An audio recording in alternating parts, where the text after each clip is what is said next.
So this is Martin Giles, and this evening I'm with the Council Leader of Guildford Borough Council, Caroline Reeves. Councillor Reeves, thank you for giving us your time for this interview this evening.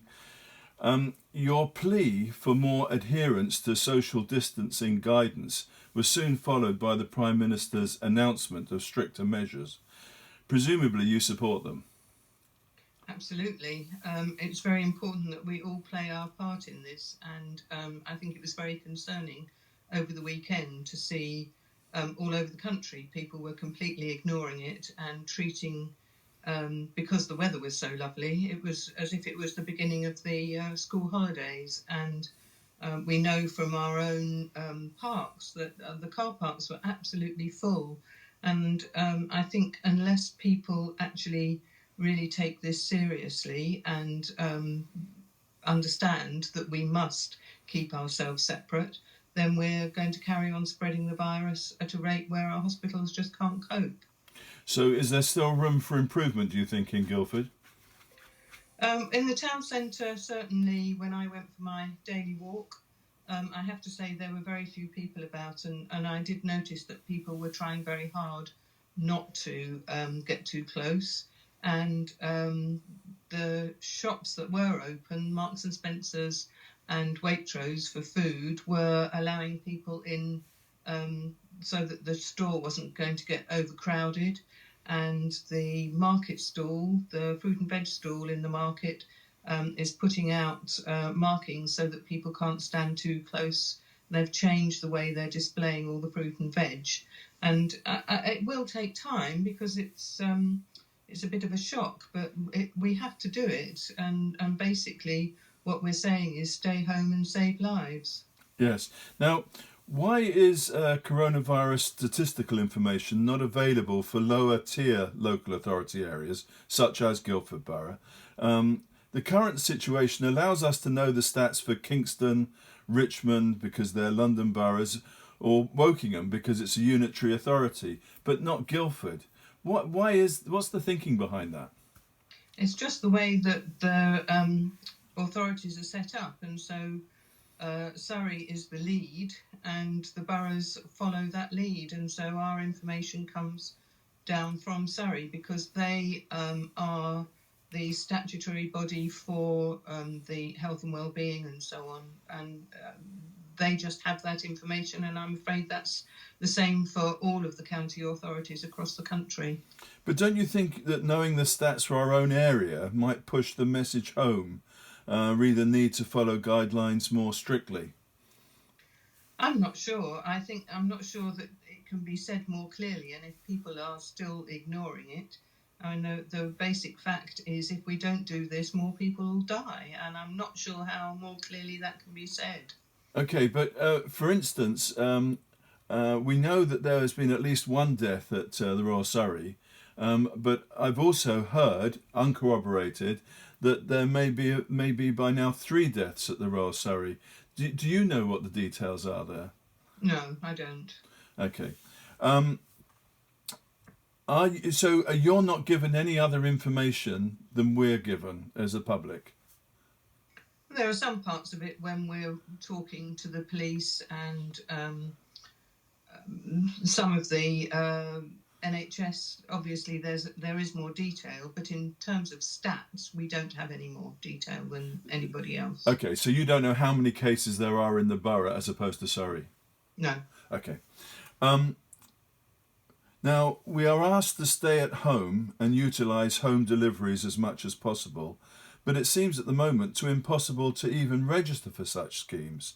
Shouldn't government, I don't just mean the Borough Council, but government generally, help augment these services to further limit infection risks and ensure a fairer distribution of food? Well, it's been very interesting over the last week. I've seen a number of local companies who are now starting to deliver.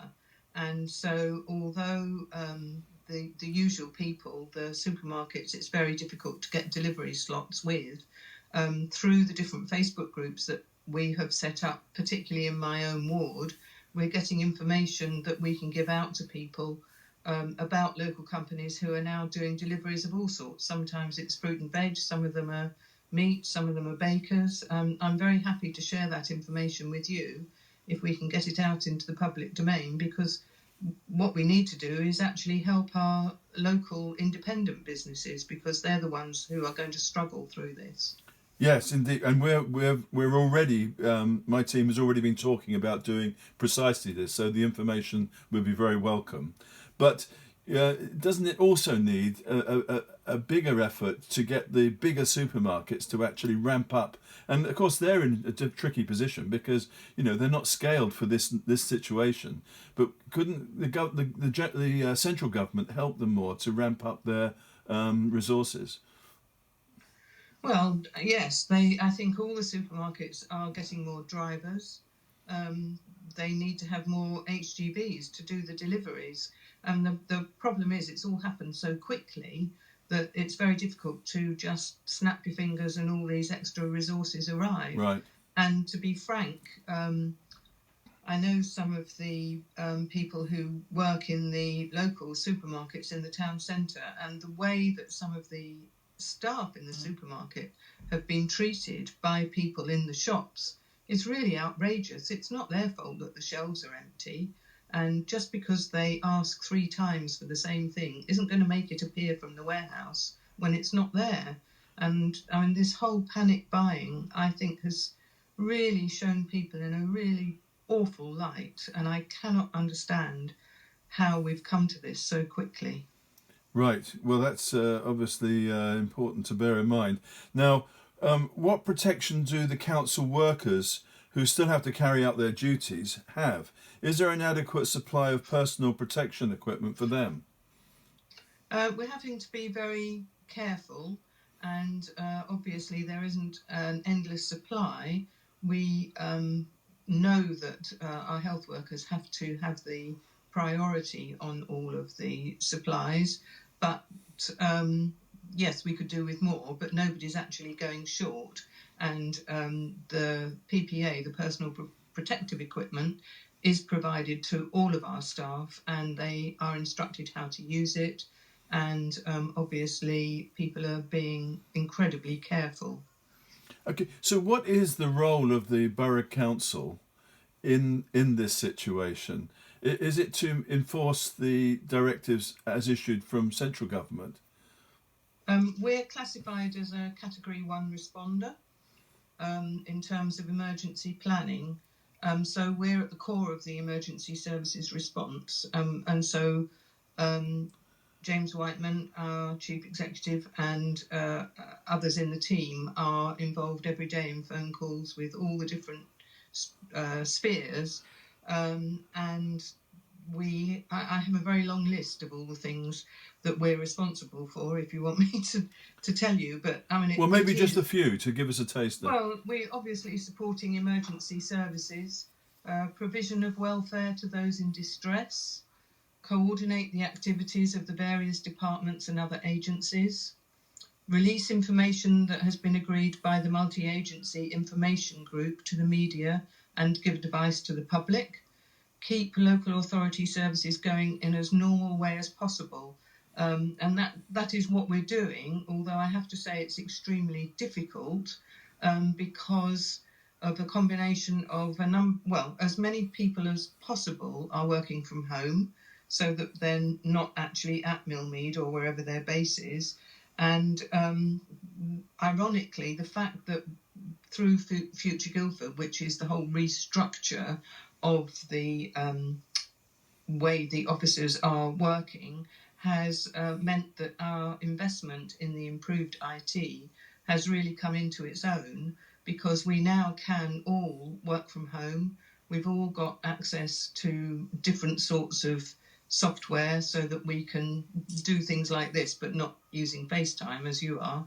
And so we can carry on with meetings, and we're in the process of trying to work out how we can actually carry out formal council meetings, because the legislation came through yesterday, I think, confirming that we can have online meetings, because up until then you had to have a councillor present in the room in order to conduct, say, a full council meeting. So all of that has almost, it has saved the day in many respects, because we are able to keep in touch with everybody.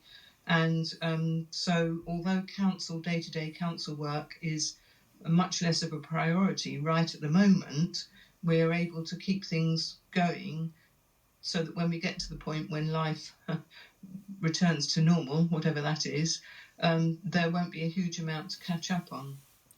Okay, good. I suspect a lot of people are glad to hear that these things are happening, because no one wants anyone to be put at risk, including the councillors and the council staff, of course, to at least minimise the risk that they have to face. Now, finally, I think I just want to give you an opportunity to renew or have any message you want to give to the residents of the borough at the moment. I think the key message still has to be, please stay at home, take notice of what we've been asked to do by the government. It is a very serious situation, and we could very easily find ourselves in exactly the same situation as Italy or Spain. And so these restrictions have been done particularly to stop this happening, and we need to understand and take it seriously.